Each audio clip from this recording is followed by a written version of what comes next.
Hey, welcome everyone for our second evening prayer. We want to welcome you tonight. And what we saw when we first entered lockdown last week was, amidst all the disruption, just the opportunity to actually pick up a new rhythm of grace. A habit, a spiritual habit that would give us spiritual resources for this month, but also for the future. And so you're very welcome to join us every weeknight from 9 p.m. as we're going to read the Bible, we're going to reflect, and we're going to pray together wherever you are. Hey, a lot has happened since last night. One of the biggest news stories is that Esther has actually cut her own hair for the first time. Didn't trust her husband to do it, but actually did it for herself. So that was impressive. You can check out my Facebook page. I did my own little tutorial and following on from one that I'd seen that was unhelpfully in Spanish, so I did the best I could, but it's feeling great being about 4 inches lighter than I was last night. So last night on our first evening prayer together, we started at the beginning of chapter 3 in Matthew's Gospel. And it's a scene where John the Baptist, a prophet, arrives on the scene and begins preaching a storm in the Judean desert. And he's preaching, telling people to get ready because the kingdom of heaven is about to arrive.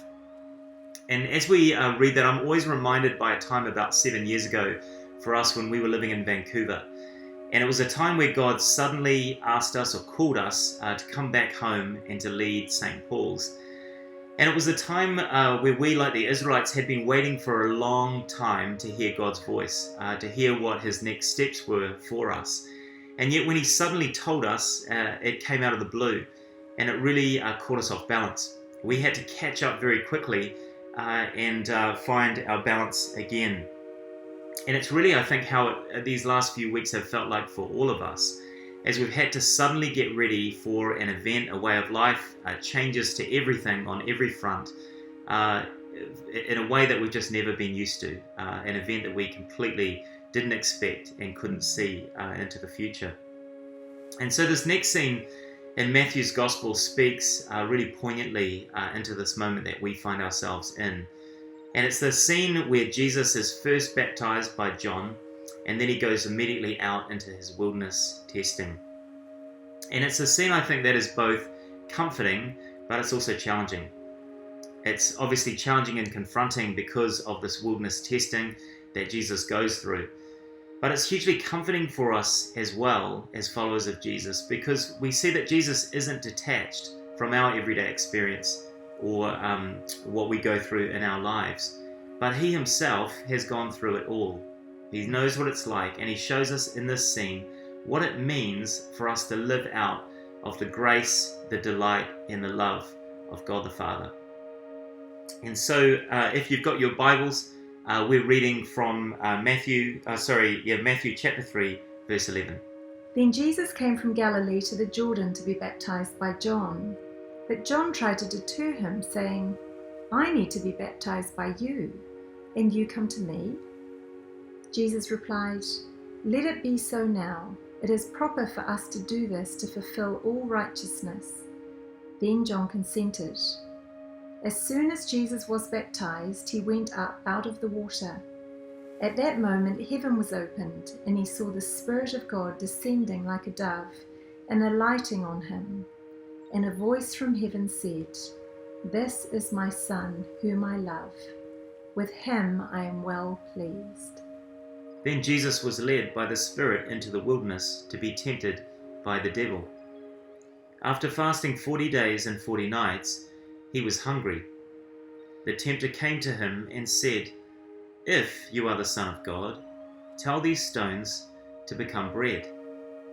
Jesus answered, "It is written, 'Man shall not live on bread alone, but on every word that comes from the mouth of God.'" Then the devil took him to the holy city and had him stand on the highest point of the temple.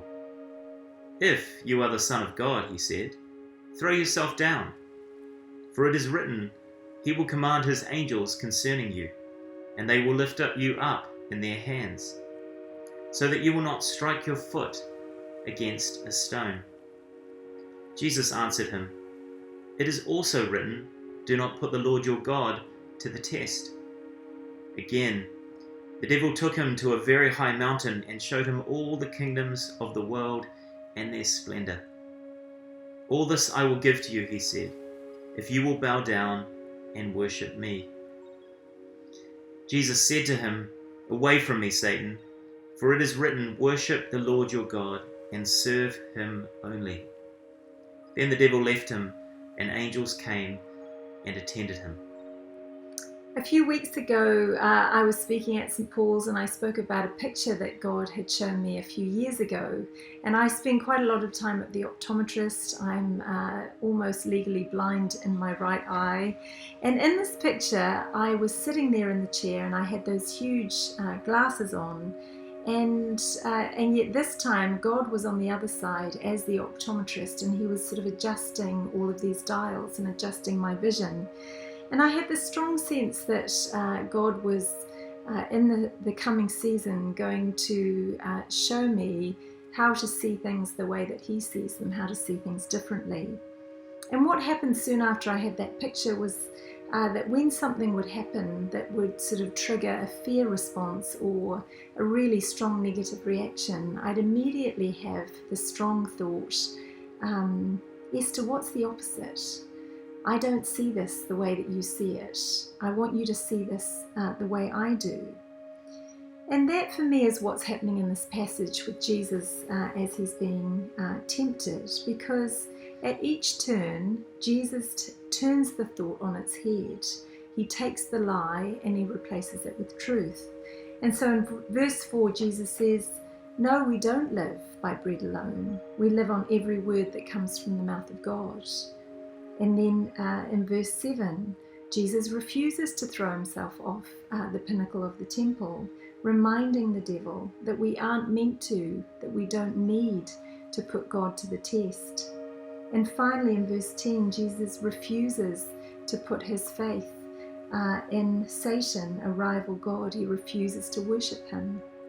And he says, we are to worship God only, we're to serve him only. Like Jesus' 40 days of temptation, we're also in a season where there's lots of temptations for us also to really succumb to fear at the moment, and that's the one I want to speak about tonight. Jesus resisted every temptation that he was confronted with, and the good news of the gospel is that he walks with us as we face all of our challenges.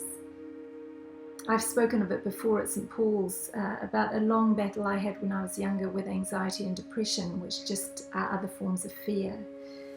And when God started really helping me to walk through that and come out the other side, what I remember that he did was started to shift my horizon line, almost like moving the slide on a trombone. And so I would sometimes hear the thought, Esther, you just need to get through the next 5 minutes. And my horizon line would move in really close. And yet there were other times where he would move that horizon line way out, sometimes as far as about 10 years. And he would say, I know you can't see it now, but it's all going to be okay. In 10 years' time, it's going to be just fine. And I'd actually feel peace from that. I'd know that it was going to be fine much sooner than that, but I'd actually need to see life with a much further horizon line. During this season, we need to let God adjust our horizon line. When our fears start to rise, ask him to give you a sense of how far ahead he wants you to look or focus on. Does your horizon line need to move a little bit closer to move you from a place of fear back into a place of peace? If your immediate circumstances are feeling really overwhelming, you might need God to give you a sense of the future, of the fact that it is actually going to be okay.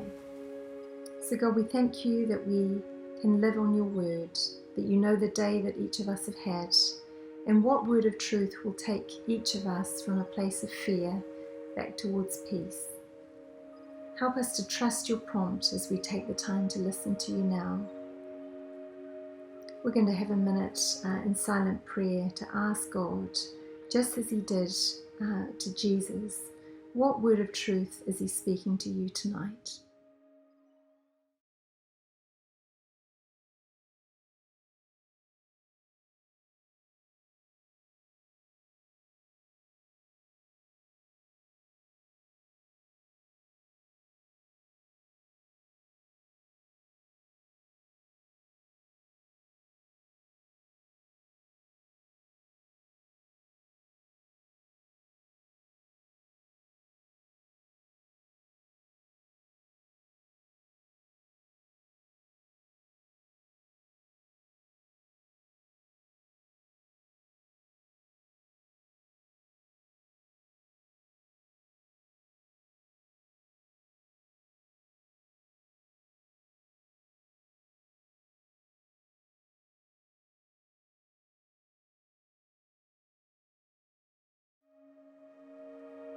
Thanks everyone for joining us tonight.